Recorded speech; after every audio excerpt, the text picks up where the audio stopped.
Bienvenidos a la ponencia ¿Qué es el mieloma múltiple y cómo se diagnostica?, enmarcada dentro del 15º Congreso de Pacientes con Cáncer organizado por GEPAC. En esta jornada hablaremos sobre todo lo relacionado con el mieloma múltiple. Contamos para ello con el doctor Alfonso Santiago Marí, hematólogo y director ejecutivo en Fundación PTEMA. Aprovechamos esta pequeña introducción para agradecerle en nombre del Grupo Español de Pacientes con Cáncer su participación y colaboración en este congreso. Adelante, doctor, cuando usted quiera.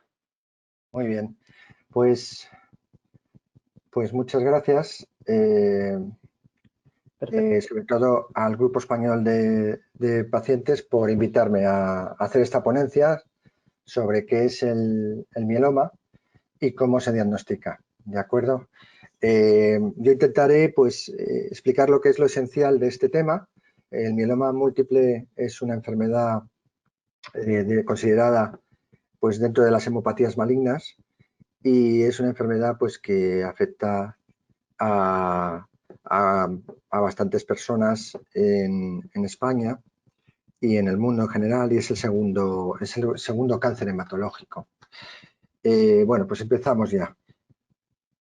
Yo, como ven ahí, tengo el honor de dirigir la Fundación PTEMA, soy hematólogo, y la Fundación PTEMA tiene su sede en el Hospital Clínico San Carlos. Bueno, pues lo primero que quiero explicar un poco es lo esencial de fisiología, de conocimientos del cuerpo humano, para saber por qué algunas cosas se pueden trastocar y pueden enfermar, como ocurre, por ejemplo, en el mieloma múltiple. Empezaré hablando de la sangre. La sangre tiene una serie de células que van circulando por ella, que son básicamente esas que pongo ahí. Son los leucocitos, los eritocitos o glóbulos rojos o hematíes y las plaquetas. Entonces tenemos que saber que la sangre está compuesta de esto. ¿Qué hacen estas células? Básicamente los leucocitos o glóbulos blancos lo que hacen es participar en la defensa inmunológica del organismo. Las plaquetas tienen una función de mantenimiento de la integridad, ¿no?, del aparato circulatorio. Y los eritocitos, hematíes o glóbulos rojos lo que son grandes bolsas que transportan básicamente los oxígenos respiratorios, los gases respiratorios, el oxígeno y el anhídrido carbónico. Cuando hablo de las plaquetas, de mantener la integridad, es porque tienen una función muy importante de reparar aquellos defectos en los vasos sanguíneos que se puedan producir para que no exista una ruptura, ¿no?, del vaso y se pueda mantener una estanqueidad, ¿no?, del torrente circulatorio. Veremos que en la sangre es muy importante dos funciones básicas o dos propiedades básicas o del aparato circulatorio, mejor dicho. Una es esa permeabilidad continua que tiene la sangre y otra es esa integridad del aparato circulatorio que contiene la sangre. Entonces vamos a ver que muchísimas de los efectores, de las células o de las sustancias biológicas que interactúan en el órgano de la sangre y en los órganos relacionados del aparato circulatorio van a incidir básicamente en esas dos propiedades fundamentales, de mantener permeabilidad e integridad. ¿Qué funciones tiene la sangre? Transporte de gases, como he dicho antes, el oxígeno que nos permite respirar, que es vital para las células, y también el anhídrido carbónico, el CO2, para expulsarlo por los pulmones. Función inmunitaria importantísima, como he comentado antes, sobre todo en los glóbulos blancos, pero también en sustancias de la inmunidad, como factores del complemento, inmunoglobulinas, etcétera, favorecer esa dispersión, esa distribución de todo este tipo de efectores para una correcta respuesta. También la hemostasia es la propiedad por la cual mantenemos ese equilibrio y esa integridad de los vasos sanguíneos y que nos permite que no se produzcan sangrados. También tiene una función de nutrición celular, una función de nutrición celular porque permite, es vehículo de transporte de un montón de nutrientes de principios inmediatos. También la excreción, por la misma razón, es vehículo para la excreción de muchas sustancias de desecho, básicamente por el hígado y por el riñón. Luego también tiene una función de regulación hormonal. Muchísimas hormonas, gracias a la función de la sangre, tienen su papel en todo el organismo. Regulación térmica también. La sangre es muy importante a la hora de mantener un equilibrio de temperatura en nuestro organismo. Ese equilibrio también es importante en el ácido, en la estabilidad de la acidez de la sangre, del pH. Por tanto, la función del equilibrio ácido-base es vital en la sangre también, y de hecho es el principal instrumento que hace de tamponador o de equilibrador, de reequilibrador, cuando los tejidos tienen problemas en este apartado. Y luego presión oncótica. La sangre tiene también que tener una concentración determinada de solutos en proporción a un agua disolvente, porque la mayor parte de la sangre es agua, y entonces esa función también es muy importante, mantenida por la sangre. También es importante que veamos cómo es el hueso. El hueso, básicamente, aquí está puesto un fémur, básicamente tiene esta estructura. En el hueso es donde está en su interior la médula ósea, que es el gran órgano formador de las células de la sangre. La médula ósea en un adulto no está tanto en los huesos largos como aquí aparece en el dibujo. Estaría a lo mejor un poco en la epífisis del fémur, es decir, la parte alta de la cabeza del fémur, pero lo típico es que en un adulto la médula ósea se concentre en los huesos del tronco, sobre todo en las vértebras, en los huesos de la cadera y en las costillas. Dentro de ese tejido trabecular del hueso, pues se aloja la médula ósea, la cual tiene una interacción muy importante con ese hueso y tiene una función, tiene una serie de funciones que vienen muy condicionadas por ese nicho biológico. Vemos ya ahí que los tipos de la sangre y los glóbulos blancos, ahí se puede ver en qué se clasifican a su vez: linfocitos, monocitos, eosinófilos, basófilos y neutrófilos. Todos tienen diferentes funciones. Entonces, en la sangre y la médula ósea tenemos la misma composición, más o menos, aunque en proporciones muy diferentes. Tenemos lo que hemos dicho antes: glóbulos rojos, plaquetas, leucocitos, que son los glóbulos blancos. Tenemos agua, tenemos proteínas, iones. Eso es básicamente la composición de la sangre. La composición de la médula ósea tiene todas esas células anteriores.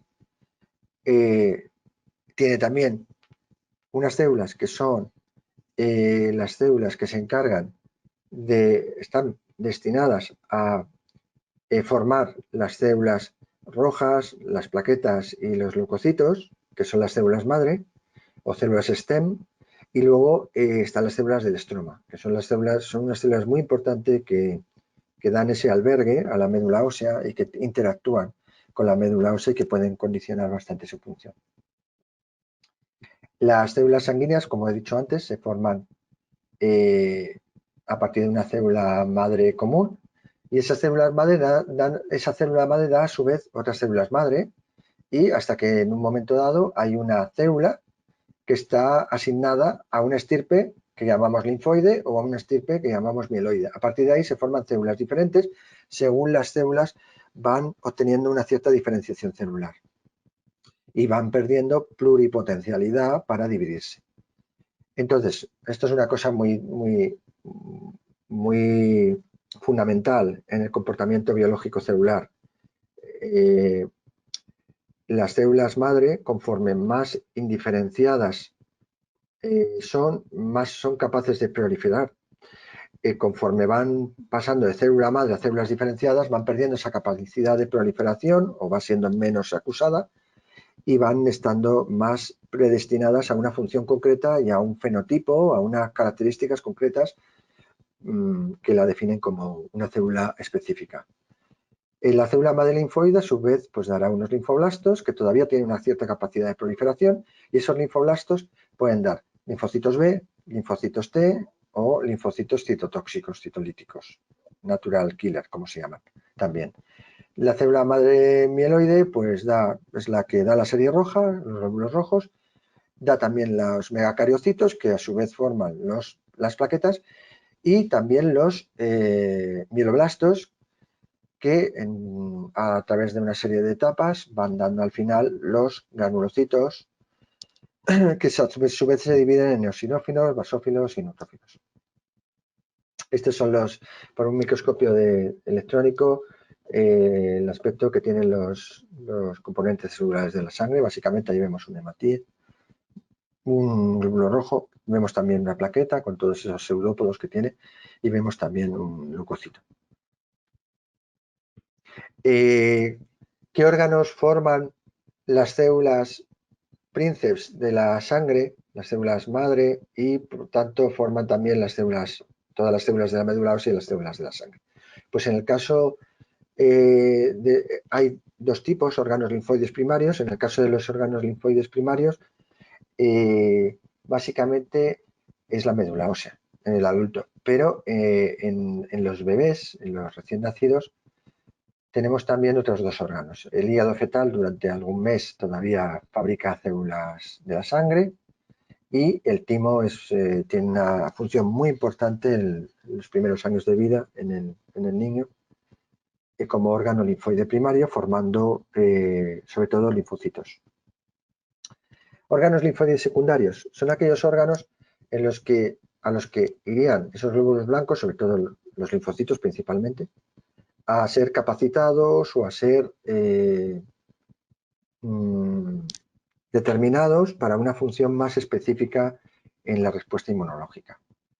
Tenemos el ganglio linfático, tenemos también el bazo y tenemos también otra cosa que llamamos tejido linfoide asociado a mucosas o tejido malta. En el ganglio linfático, esas son las partes, los linfocitos pues tienen contacto con los antígenos y entonces ahí se produce una serie de activaciones que hacen que puedan estar capacitados para una determinada respuesta inmunológica. El bazo es un gran órgano que está en el abdomen y que filtra continuamente toda la sangre, con lo cual sería como un gigantesco ganglio linfático que va garantizando la pureza o la limpieza de la sangre de microorganismos potencialmente agresores. Y luego está el tejido linfoide asociado a mucosas, que es importantísimo y que sería como microganglios linfáticos muy microscópicos que están justo debajo de las mucosas y que serían como cuarteles generales o pequeñas formaciones de defensa, como pequeños ejércitos que estarían dando una respuesta en determinadas puertas de entrada, como son las mucosas. Están en la mucosa conjuntival, en la mucosa nasal, en la mucosa de la boca, en la mucosa genital, en la mucosa rectal, etc. Los linfocitos B, hablando un poco de ellos, son importantes porque son una célula que es la célula protagonista del problema del mieloma. A partir de la degeneración de un linfocito B que pasa a célula plasmática, se formará un mieloma. Entonces, tenemos que saber un poquito que los linfocitos B son el 10 al 15% de los linfocitos de la sangre, forman también hasta un 30% de las células de los ganglios linfáticos, tienen en la médula ósea una presencia de un 10% y son muy frecuentes o son muy presentes en el bazo con un 50%, los linfocitos B.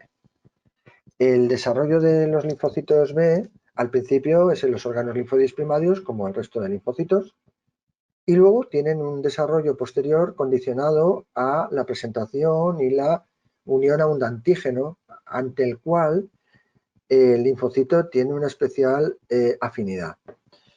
Ese antígeno determina que se produzca una mutación en el linfocito, es decir, un cambio de genes que hacen que sea de otra manera, que hace que esa célula se capacite o sea transformada hacia una célula de una máxima efectividad en la acción contra un determinado microorganismo agresor.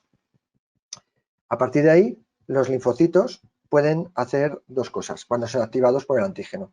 Pueden pasar, por decirlo así didácticamente, básicamente serían estas dos. Pueden pasar a ser linfocitos de memoria, que que son los que básicamente son los linfocitos de otro tipo, los linfocitos T,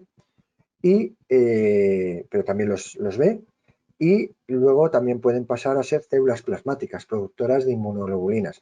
Las inmunoglobulinas son aquellas sustancias que tiene el sistema inmunológico para señalizar y para favorecer la lisis de determinados microorganismos agresores, bacterias, virus, y son básicamente las inmunoglobulinas, los anticuerpos, perdón. También puede ocurrir que los linfocitos B se activen ante antígenos propios. Esto es lo que se llama fenómeno de autoinmunidad. Cuando ocurre esto, hay como una especie de reeditado de los linfocitos. Estos linfocitos autorreactivos vuelven a mutar para corregir esta deficiencia. Pero en caso de que fracase este último mecanismo de seguridad, los linfocitos autorreactivos tendrían un último mecanismo de seguridad para no producir daños en nuestro organismo, que serían la apoptosis. Entrarían en una muerte programada. Cuando ya falla esto es cuando se produce una enfermedad autoinmune. La activación del linfocito B por el antígeno, pues determinaría que ese linfocito B se convierte en célula plasmática. Hay que muchas veces entender que se produce una modulación por un linfocito T para que ocurra también esto. Y esa célula plasmática es una célula especialmente diferenciada para producir una cantidad importante de unas proteínas llamadas inmunoglobulinas, que son los anticuerpos que nos defenderán en la infección de ese microorganismo agresor. La estructura de las inmunoglobulinas es básicamente esta. Son proteínas de alto peso molecular y tienen esas cadenas, tienen una cadena larga unida a otra cadena larga y luego tienen otras dos cadenas cortas que se unen. La parte roja de las inmunoglobulinas es la que se llama la parte variable y dentro de ella hay una parte hipervariable que hacen que una inmunoglobulina no pueda ser idéntica a otra. Todas son diferentes al menos en algún aminoácido. Esto es muy importante para dar una gran diversidad de posible especificidad en la respuesta frente a determinados antígenos de muy diversa estirpe. Como estaba diciendo, pues la zona hipervariable, la zona que tiene la inmunoglobulina destinada a la unión con el antígeno, es la zona más específica y sería como esa cerradura a la que el antígeno como llave se une. Sería como un mecanismo, como en la enzimología, como en las enzimas, de una cerradura, una llave. Si no entra exactamente el antígeno que es específico para la inmunoglobulina, ese antígeno no se une a esa inmunoglobulina. El antígeno se unirá a la inmunoglobulina que sea específicamente afín a él. ¿Qué tipos de inmunoglobulinas hay? Pues básicamente estas 5. Está la IgD, que es muy poquito presente, esta es muy poco frecuente, la IgE, que también es muy poco frecuente, que está más relacionada con la respuesta inmunitaria a parásitos, pero por eso también está muy relacionada con los fenómenos alérgicos. Está también la inmunoglobulina A, que es un dímero, que son dos proteínas macromoléculas de inmunoglobulina unidas por la parte constante de la inmunoglobulina o la parte estable. Hay un 7 a un 15% de esta inmunoglobulina. Esta inmunoglobulina también es muy típicamente la inmunoglobulina que está presente en las secreciones de las mucosas. Luego tenemos la inmunoglobulina IgG, que esta es una inmunoglobulina típicamente de memoria. Y por último tenemos la inmunoglobulina más grande de todas, que es la IgM, que es un pentámero. Un pentámero quiere decir que son 5 proteínas unidas por la parte constante. ¿Vale? Bueno. También es importante que sepamos, porque en el mieloma múltiple, uno de los órganos que va a estar especialmente afectado o que puede ser especialmente dañado y que hay que proteger es el riñón. Entonces es importante que veamos un poquito solo lo esencial de cómo funciona un riñón. La unidad funcional del riñón es la nefrona. Aquí hay un esquema, una caricatura de lo que sería una nefrona y básicamente lo que hay que saber es que La nefrona tiene un extremo conectado totalmente de modo directo con nuestro aparato circulatorio, que es el glomérulo renal. En el glomérulo renal, que es un amasijo de capilares por el cual la sangre se extravasa y pasa al paso siguiente, por el glomérulo renal se va a filtrar absolutamente todo el contenido líquido de la sangre. No es normal que se filtren células, alguna puede filtrarse, pero lo normal es que se filtre todo el solvente de la sangre, todo el líquido que va llegando ahí. En ese glomérulo renal tenemos a continuación el túbulo contorneado proximal. El túbulo contorneado proximal, la asa de Henle y luego el túbulo contorneado distal. Estos son las partes de la nefrona que van a hacer un sistema ordenado y progresivo de ultrafiltrados y de compensaciones de la concentración de la orina, de manera en que van a ir reaprovechando todos los solutos que son interesantes de recuperar para el organismo y van a ir desechando aquello que debe salir por el tubo colector.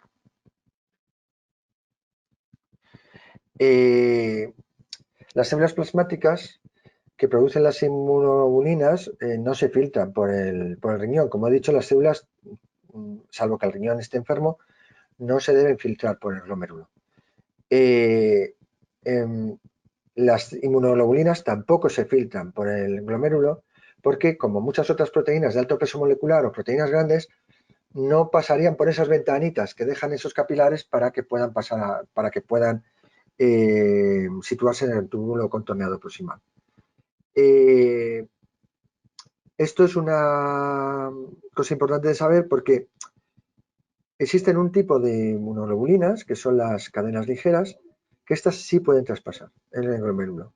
Y lo normal es que el túbulo contorneado proximal recupere esas células, esas inmunoglobulinas que son cadenas ligeras, y ya está, se recuperan y no se pierden. Pero en el caso del mieloma múltiple hay tal cantidad de ellas y un daño directo al riñón que se suelen perder por la orina, y es una de las cosas que nosotros vamos a buscar cuando queremos diagnosticar un mieloma, la presencia de esas cadenas ligeras en la orina.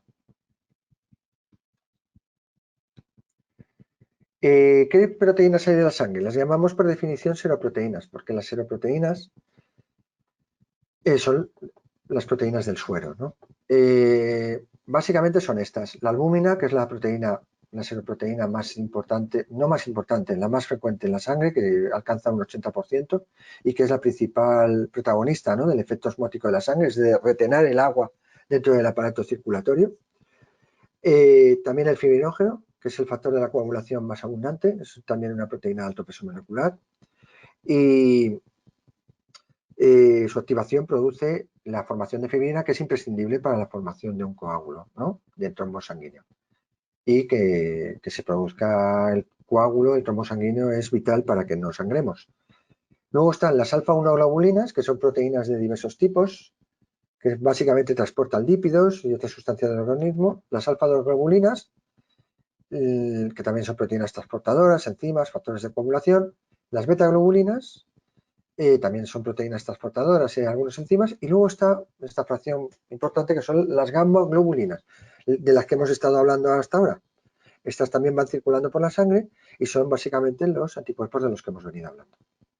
¿Cómo vemos este mapa de las proteínas de la sangre? Pues gracias a una prueba que denominamos electroforesis. En esta prueba,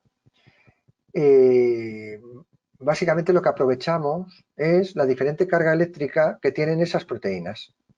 Cuando nosotros queremos ver cómo se distribuyen las proteínas de la sangre, lo que hacemos es situar parte del suero en este extremo de un gel, de un panel con un gel que suele ser de agarosa, y vemos cómo su comportamiento físico, ¿no?, físico-eléctrico. Nosotros tenemos aquí un cátodo, que es el polo negativo, y en el otro extremo de la placa tenemos un ánodo, que es el electrodo positivo. Cuando una proteína está químicamente eléctricamente muy cargada negativamente, va a tender a quedarse aquí arriba, va a tender a quedarse donde el cátodo. Perdón, es justo al revés. Cuando una proteína es muy negativa, va a tender a ir al ánodo, al polo positivo, con lo cual va a tender a desplazarse bastante por este panel. Cuando una proteína es muy positiva, va a tender a atraerse con el polo negativo. Entonces, gracias a ese desplazamiento de las proteínas, se van quedando como paradas en determinados puntos, que sería como el punto de equilibrio en el cual tienen una compensación de la fuerza eléctrica atrayente y el rozamiento. Esta sería la electroforesis, la imagen que obtenemos. Como vemos ahí, pues esas proteínas van cayendo y van situando en diferentes posiciones en función del poder de su carga eléctrica o de la carga eléctrica que tienen en esa afinidad con los polos del panel. De ese electroforesis podemos hacer unas curvas de distribución de la cantidad que está concentrada en ese recorrido. Por ejemplo, aquí tenemos mucha cantidad de una proteína que está al principio, que es la albúmina. La albúmina, como hemos dicho, es el 80% de la proteína de la sangre, de las seroproteínas.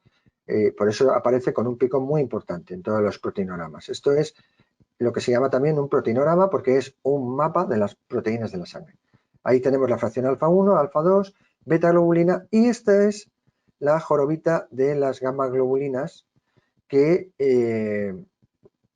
nos permite pues ver si están en una mayor cantidad o menor cantidad, y va a ser un dato muy capital a la hora de diagnosticar una gammapatía monoclonal y también, por supuesto, el mieloma múltiple. Existe una prueba un poquito más allá, un paso más, que es la inmunofijación o inmunoelectroforesis, por la cual nosotros también tenemos esa electroforesis, pero lo que hacemos también es poner unos anticuerpos, es decir, unas sustancias que reaccionen específicamente contra determinadas inmunoglobulinas, y de esa manera nos colocan a las inmunoglobulinas. Esto es haciéndolo ya sobre las inmunoglobulinas, ¿no? Nos colocarían a las inmunoglobulinas específicamente en diferentes posiciones, y podríamos también ver la cantidad de cada una de ellas. En este ejemplo podemos ver que hay una cantidad importante de inmunoglobulina IgG y de cadenas kappa, que son un tipo de cadenas ligeras. Esto es un esquema de cómo se organiza la fisiología del tejido óseo. Básicamente, de aquí lo que hay que saber es que en el tejido óseo, en el hueso, hay células progenitoras, hay osteocitos, que son las células estructurales de ese tejido, del tejido óseo.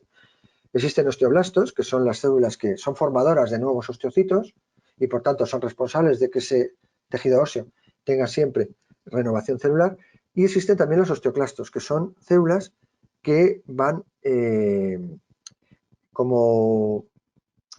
lisando el hueso, van comiendo hueso, por decirlo así, y van favoreciendo la resorción ósea. Hay un delicado equilibrio entre la función de los osteoblastos y los osteoclastos, y debe estar este equilibrio siempre exquisitamente guardado para que el hueso mantenga toda su integridad y sus condiciones y sus cualidades. En el mieloma veremos que esto se estropea, se desequilibra, y que hay una actividad aumentada de los osteoclastos.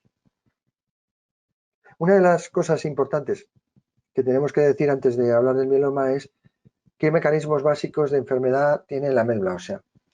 Puede haber un trastorno en la producción, que es lo que se produce básicamente en la aplasia medular, es decir, de repente, por alguna razón, dejan de producirse parte de las células o todas las células de la médula ósea. Ese es uno de los un gran cajón de enfermedades de la médula ósea. Otro apartado, otro gran cajón, serían trastornos de la diferenciación celular. Eso se da típicamente en el déficit de algunas vitaminas, como la B12, el ácido fólico, o en las mielodisplasias, los síndromes mielodisplásicos, que son otro tipo de enfermedad.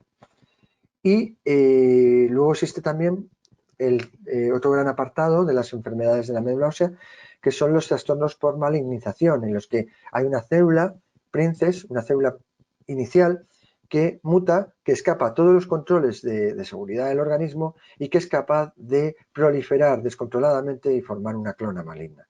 Ahí están, lógicamente, pues las hemopatías malignas que más conocemos, las leucemias agudas, el mieloma, etc.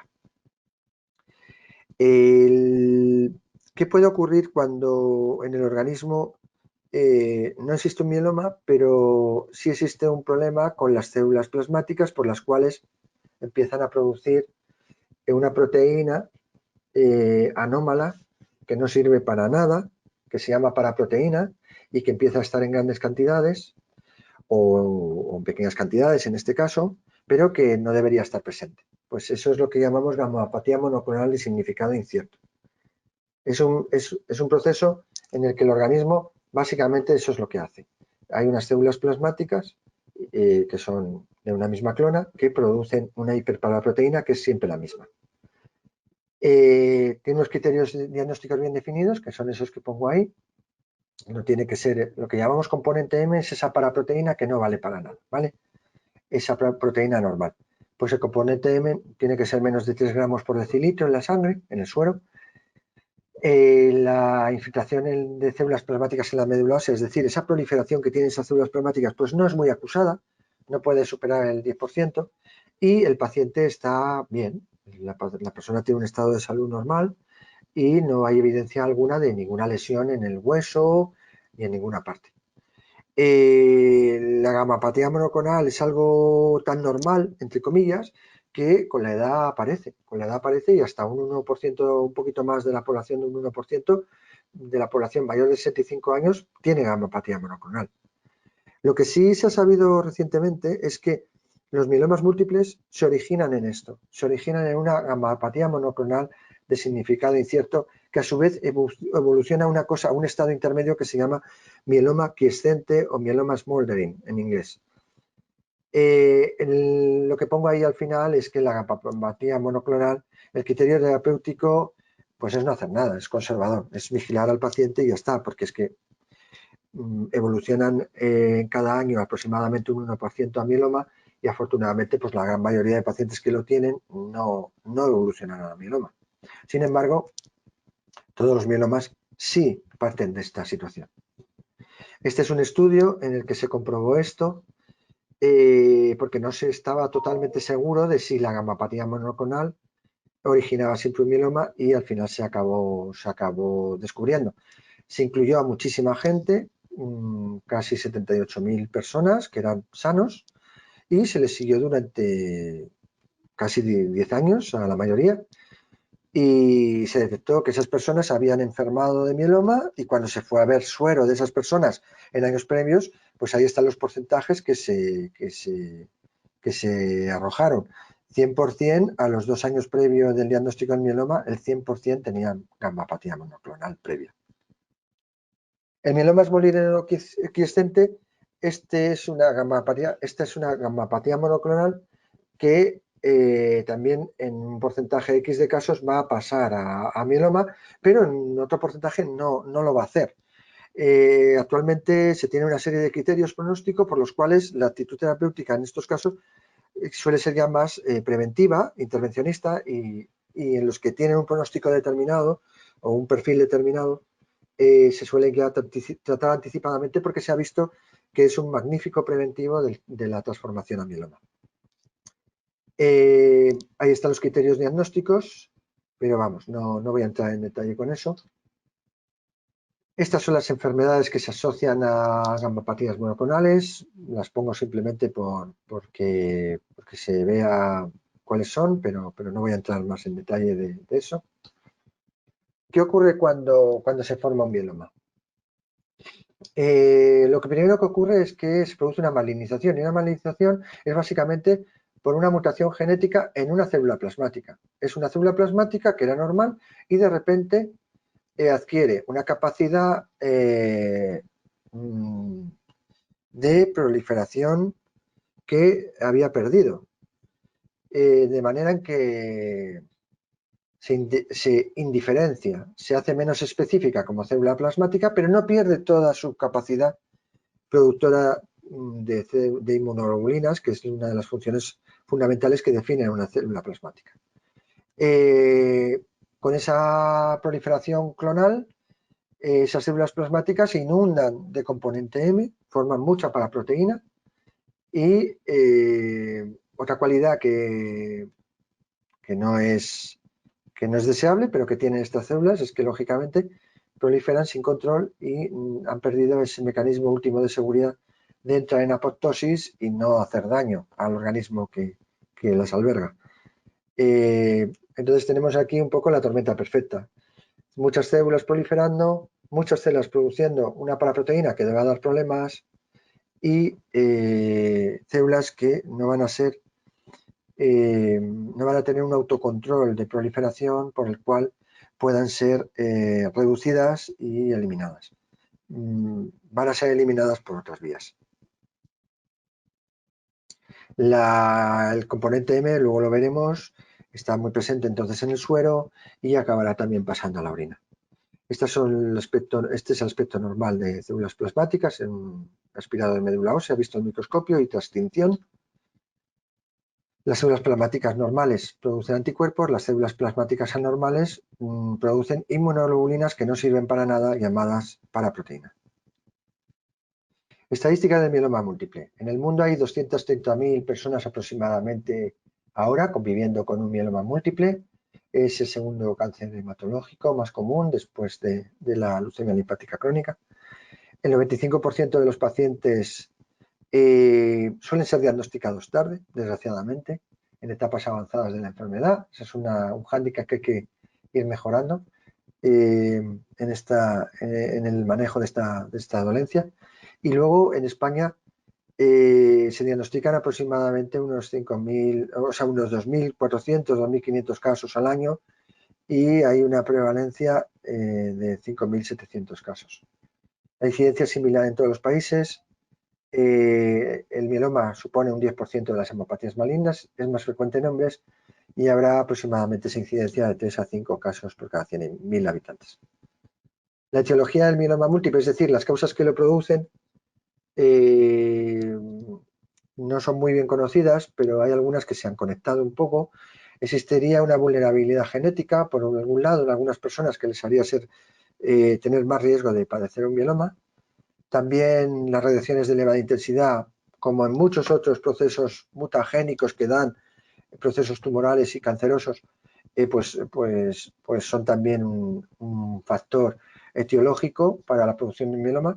Y luego también ciertos mutágenos, sustancias químicas, y luego se han hecho estudios pues, en granjeros, en personas que trabajan la madera, en curtidores de piel y otros trabajadores de la empresa del petróleo que parece que tienen una incidencia un poquito más alta de mieloma. ¿Cuál es la fisiopatología del mieloma? Pues tenemos dos principales puntos de partida. Primero, esa proliferación que decíamos de células plasmáticas en el interior del hueso que se escapa de todos los controles y que no tiene ningún tipo de contención, va a ir produciendo un desplazamiento de la médula ósea normal. Y eso va a ir haciendo que tengamos anemia, porque se va desplazando, se va como estorbando, se va aprisionando y impidiendo su espacio natural a la serie roja y se va favoreciendo también una inmunodeficiencia, porque las células blancas que se tienen que producir normalmente en la médula ósea también van teniendo problemas de producción y de desarrollo. Y también se va produciendo destrucción de hueso, porque se sabe que las células plasmáticas van como buscando ese espacio y van como activando a los osteoclastos, que recordemos que eran las células que favorecían la formación de cavidades en el hueso, la resorción ósea, pues van estimulándolas es como si dijeran, ir dejándonos espacio, ir abriéndonos camino. Entonces van estimulando mucho la función de los osteoclastos. Lógicamente, la destrucción de hueso va a llevar a que tengamos fracturas patológicas en algunos casos, por supuesto, dolor óseo es un síntoma muy típico en el mieloma, hipercalcemia también, por esa liberación de calcio a la sangre del hueso destruido, y tanto la hipercalcemia como la destrucción de hueso a nivel del cráneo o de otras estructuras biológicas como la columna vertebral, pues van a producir a veces daño neurológico. De hecho, muchos mielomas típicamente producen problemas de compromiso en la médula espinal. La hipercalcemia también, en un filtrado excesivo por el riñón, va a lesionar el riñón y también va a favorecer la deshidratación, que a su vez lesiona el riñón, y ese daño renal va a producir una insuficiencia renal típica del mieloma. Otro punto de partida que también está en la fisiopatología del mieloma es la producción excesiva de esa paraproteína, componente M, que va a determinar que tengamos ese filtrado excesivo de paraproteína que es incapaz de reabsorber el riñón en toda su cantidad y que va a lesionar los túbulos renales. Y también produce esa paraproteína problemas con las proteínas de la coagulación, con lo cual da coagulopatía, y también tiende a depositarse en algunos órganos como el corazón, el cerebro, en forma de una sustancia anómala, patológica, llamada amiloide, y a producir una amiloidosis secundaria. Formas clínicas esenciales del mieloma: plasmocitoma solitario, mieloma múltiple, leucemia de células plasmáticas. La leucemia de células plasmáticas es una leucemia en la que hay mucha proliferación en la sangre de ese tipo de células malignas plasmáticas degeneradas. El mieloma múltiple es de lo que estamos hablando, y el plasmocitoma solitario es un conglomerado de células plasmáticas en un hueso concreto, puede ser uno o puede ser varios. Cuando es uno es solitario, se llama plasmocitoma solitario, y bueno, a veces son palpables incluso en el hueso, y tienen un enfoque terapéutico. A veces, si es un plasmocitoma solitario, no se demuestra ninguna otra lesión lítica ni ningún otro tipo de complicación que haga pensar que es un mieloma genuino, pues tienen un tratamiento diferente y se suelen tratar con radioterapia, por ejemplo, focal. La clínica del mieloma múltiple, clásica, los signos clásicos se llaman signos CRAB porque en inglés pues hay estas iniciales o estas letras que forman esta mnemotecnia. Por un lado la hipercalcemia, como os he dicho, la insuficiencia renal, la anemia y luego las lesiones óseas, en inglés bone, hueso. Otros signos y síntomas del mieloma son las fracturas óseas patológicas, la inmunodeficiencia que produce infecciones, la pancitopenia, es decir, el déficit de producción de esas células que están desplazadas por esa proliferación celular excesiva de las células plasmáticas en la médula ósea, y que nos va a producir leucocitopenia, que es disminución de glóbulos blancos, trombocitopenia, disminución de plaquetas, trastornos de hiperviscosidad también por ese aumento de paraproteínas que aumentan la viscosidad de la sangre, trastornos neurológicos y trastornos de la coagulación. Todo eso puede formar parte del cortejo clínico de una persona con mieloma. La enfermedad ósea del mieloma se da típicamente donde más médula ósea hay en el organismo, típicamente en las vértebras, en las costillas, en los hombros, en la calota, en el cráneo y también en la cadera. Si la infiltración ósea es parcheada, pues la llamamos así, parcheada. Puede ser también difusa. Y luego las formas de lesión, hay focales, hay lesiones líticas y hay las fracturas patológicas. Bueno, no voy a entrar mucho en detalle en esto, pero es un poco las diferentes maneras que puede provocarse el estropicio en el hueso, ¿no? Debido al mieloma.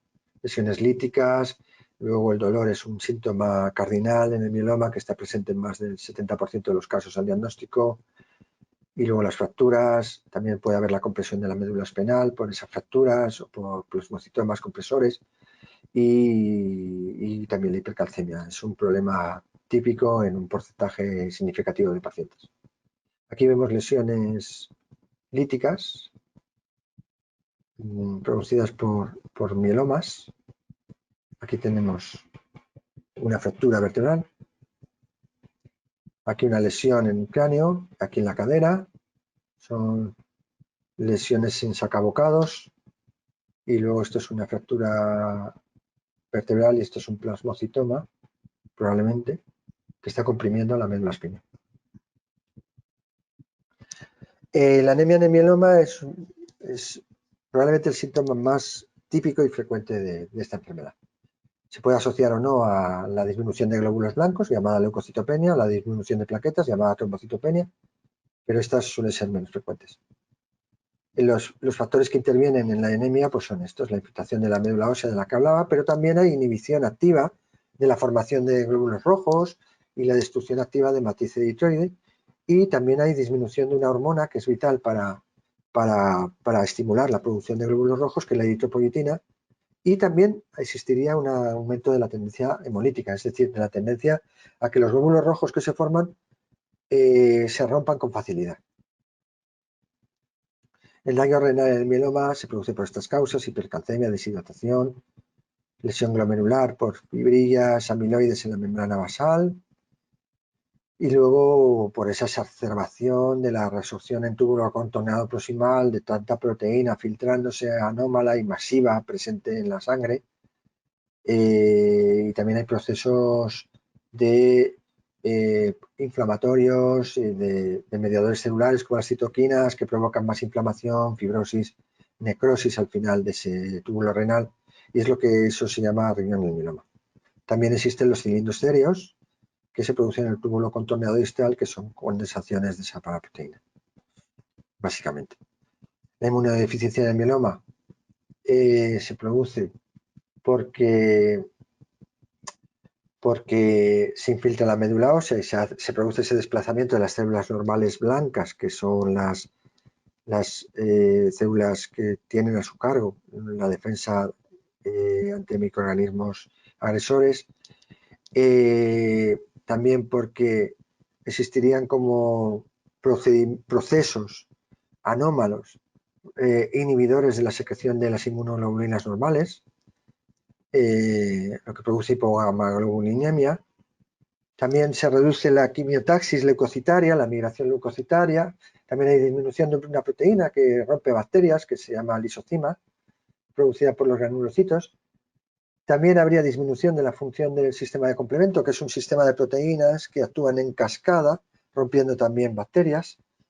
Y también habría una disminución de la función de los linfocitos T, CD4.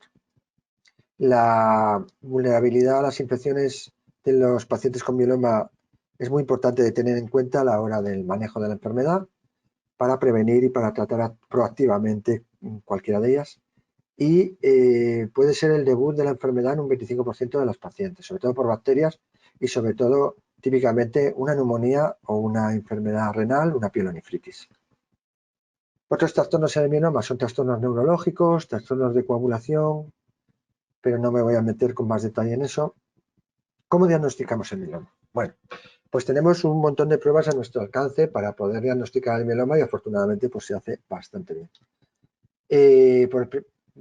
Por empezar, lógicamente, tenemos que hacer una historia clínica adecuada, correcta, completa, en la que identifiquemos todos aquellos signos que nos pueden dar la clave de que el paciente está pudiendo sufrir un mieloma. Sugerentes son la anemia, el cansancio, el dolor óseo, la fiebre, etc. Son hallazgos clínicos que son derivados de esa fisiopatología del mieloma que antes hemos visto. Evidentemente, este tipo de síntomas pueden estar en otras muchísimas enfermedades y pueden estar en personas no enfermas también. O sea que tampoco hay que pensar que, bueno, la anemia siempre es una enfermedad, pero el tener cansancio o poder tener dolor, pues puede no ser un signo de mieloma, casi nunca lo es. O sea que no hay que pensar tampoco que esto es definitorio de nada, por supuesto. Pero bueno, los pacientes con mieloma tienen este tipo de síntomas típicamente.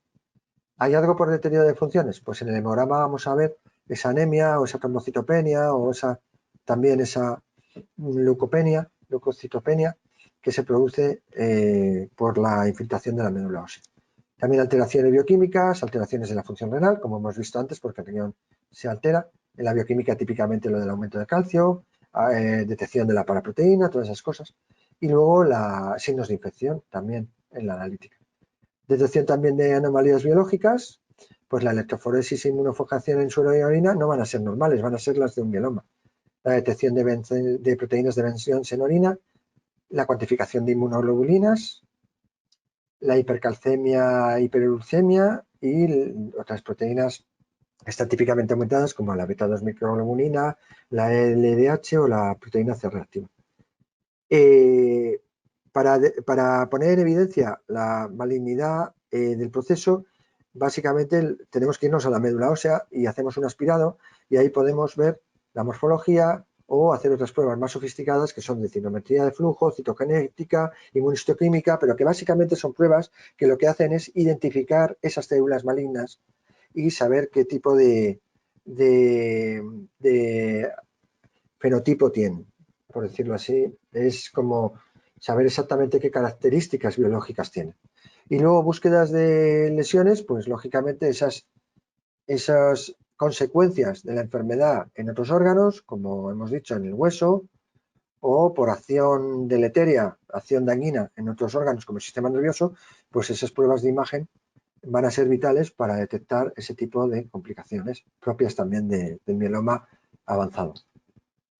La espiral de médula ósea, como veis ahí, pues es la prueba reina en muchísimas enfermedades hematológicas, diría que en todas, y que nos va a permitir ver al protagonista del estropicio, a las células plasmáticas malignas proliferando en una cantidad excesiva, y luego nos va a permitir caracterizar esas células en una citometría de flujo o con técnicas de inmunohistoquímica, nos va a permitir hacer cariotipos, etcétera, para ver mutaciones, etcétera.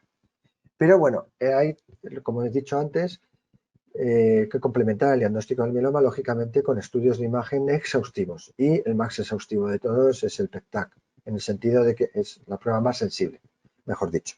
Es una prueba que permite diagnosticar lesiones en el hueso por mieloma más que ninguna otra. De hecho, hay un 25% de pacientes con mieloma que en la radiología convencional no se detecta ninguna lesión y, sin embargo, en el PET-TAC sí las detecta. ¿Cuál es el algoritmo diagnóstico en el mieloma?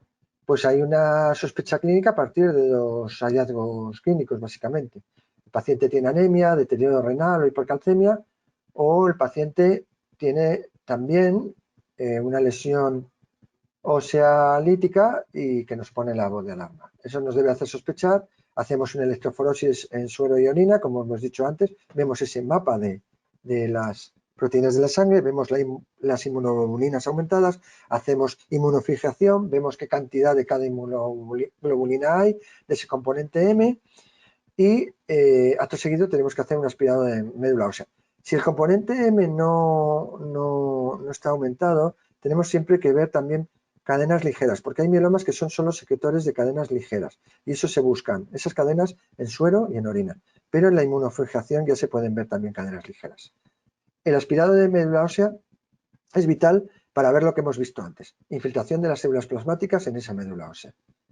Cuando se ve, se estadia el mieloma. Cuando no están, pues siempre hay que acabar haciendo una biopsia de la lesión ósea lítica para saber qué es lo que hay. Ese sería el algoritmo básico de diagnóstico de un mieloma múltiple. Hay varios estadiajes, este es el de Dury-Salmon, que es clásico, para identificar a los pacientes en tres tipos de estadio de riesgo, el 1, 2 y 3, y están determinados en función del cumplimiento de unos criterios de cantidad de inmunoglobulina, de imagen radiológica, cantidad de calcio en la sangre y anemia presente o no, o más o menos anemia. Existe también el estadiaje según el sistema ISS y es muy importante hacer una estratificación de acuerdo al estadiaje ISS en todos los pacientes con mieloma. Porque eso nos va a dar una valoración del pronóstico que tiene ese paciente y nos va a permitir decidir mejor qué tratamiento hay que aplicarle y si debemos ser más o menos agresivos en su decisión. ¿Qué factores pronósticos hay en mieloma? Pues básicamente los que pongo aquí. La relación entre las células plasmáticas normales y anormales en médula ósea tiene peor pronóstico que estemos plagados de células plasmáticas, tengamos más de un 60%, un 80%, o que solo tengamos un 32%. Pues es diferente, el pronóstico es mucho peor cuanto más ha proliferado esa célula maligna. La anemia grave es un factor pronóstico también, de mal pronóstico. La hipercalcemia, la insuficiencia renal, el incremento de la proteína C reactiva, el incremento de los niveles de beta-2-microglobulina, también la hipoalbuminemia y también lesiones genéticas concretas como estas translocaciones o la deleción en el cromosoma 17 la LDH elevada y luego la cantidad de componente M. Es también un factor pronóstico muy importante. No es lo mismo secretar poco que secretar mucha paraproteína en un mieloma. Una cosa que quería un poquito decir de paso, por si a alguien le suena, es que existe una enfermedad que no tiene nada que ver, pero sí tiene algo que ver con el mieloma. No es un mieloma, pero es una enfermedad que tiene mecanismos fisiopatológicos en parte parecidos o que provoca daños a veces parecidos y se llama enfermedad de Waldenström. No es mieloma, es una gamapatía monoclonal de IgM y recordemos que la IgM es ese pentámero de esa gran proteína de 5 inmunoglobulinas unidas por la base. Entonces esto va a producir muchísima hiperviscosidad. El incremento de este tipo de proteína tan pesada en la sangre va a producir muchísima hiperviscosidad y va a producir problemas por esa hiperviscosidad, ¿no? Va a producir problemas de circulación, problemas de microtrombosis, básicamente. Hay anemia también, pero no hay hipercalcemia ni lesiones óseas. No es una enfermedad que estimula los estoclastos ni que dañe el hueso, principalmente. Presenta típicamente adenopatías y un bazo grande que se llama esplenomegalia. No suele dar enfermedad renal. Es muy típica la neuropatía periférica en relación con un ataque que hay asociado también a la mielina que envuelve los nervios. Y se sigue especulando todavía con teorías sobre su etiología. Se piensa que podría haber ciertos virus implicados en su patogenia. ¿Cuáles son los principales objetivos en el tratamiento del mieloma múltiple? Esto lo pongo como pincelada. Pues por supuesto, obtener una remisión objetiva completa, el buscar a largo plazo en todos los pacientes supervivencias libres de progresión lo más prolongadas posibles y por supuesto curar el mieloma. Eso es un objetivo que antes parecía imposible de alcanzar y cada vez lo acariciamos más. Estamos convencidos de que el mieloma se acabará curando en la mayoría de los pacientes y la evolución de investigación en esta enfermedad está llevando afortunadamente a eso. Lo que ocurre es que todavía pues hay muy poquitos mielomas que podamos decir que están curados, muy poquitos, pero los hay y poco a poco irán siendo más. Y por supuesto la calidad de vida es importantísimo de cuidar de los pacientes con mieloma por aquel cortejo de trastornos y de síntomas y de signos clínicos que sabemos que se producen por todas esas consecuencias de la enfermedad, en el hueso, en el riñón, etc. Esto es lo último que quería comentar. Esto es una pincelada histórica. Esta es la evolución del desarrollo en el conocimiento del mieloma. Ahí podemos ver cuando hubo un primer caso documentado del mieloma, fue en 1844 por el doctor Samuel Solly. En 1845 el doctor Bence-Jones descubrió la proteinuria de Bence-Jones en orina de enfermos con mieloma. Y luego hay otros avatares, por ejemplo en 1808, avatares, quiero decir, otros hitos. En 1889 Kaller pues describió por primera vez bastante bien la clínica del mieloma múltiple. En 1895 ya se empiezan a describir las células plasmáticas y en el siglo XX es cuando se tiene ya por fin el mieloma un gran desarrollo en la capacidad para su diagnóstico de la medicina y también en el tratamiento, en los tratamientos. En 1958 se empieza a usar el primer fármaco que se empezó a usar de verdad de modo efectivo contra el mieloma, que es el melphalan, asociado a prednisona. Más tarde se añadieron los corticosteroides en 1962 y luego pues se añadió el trasplante autólogo de médula ósea en 1983, se empezó a hacer y a partir de ahí empezaron a surgir los fármacos que conocemos también ahora actualmente para el tratamiento del mieloma y que son tan efectivos y que han revolucionado el tratamiento y han producido afortunadamente un incremento de la esperanza de vida de nuestros enfermos. Aquí tenemos una foto de Otto Kaller, el primero que describió la clínica del mieloma bastante bien, y del doctor Bence-Jones. Aquí tenemos al doctor Kaurin Tiselius, que fue premio Nobel de Química en 1946, gracias a ese instrumento tan vital, tan maravilloso que tenemos en medicina, que es poder mapear las eritroproteínas de la sangre y que ahora nos parece tan sencillo y tan obvio, pero que él fue el que lo descubrió y el que lo puso en práctica. Aquí está el doctor Jan Wallström en la Universidad de Cornell en 1963, que fue el descubridor de la enfermedad que lleva su nombre.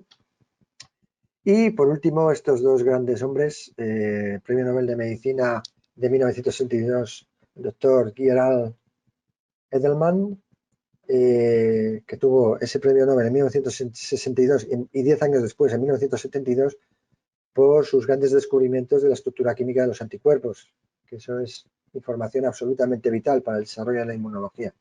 Y el famoso doctor Barlocci, que fue el pionero, ¿no?, en el uso de los nuevos fármacos a partir del año 2000, que ahora se siguen utilizando tan activamente en el mieloma como son la talidomida, el bortezomib, etc.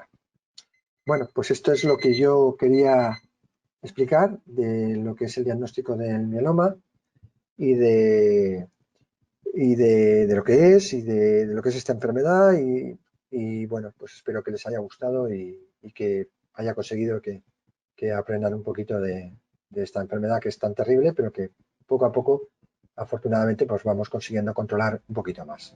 Gracias.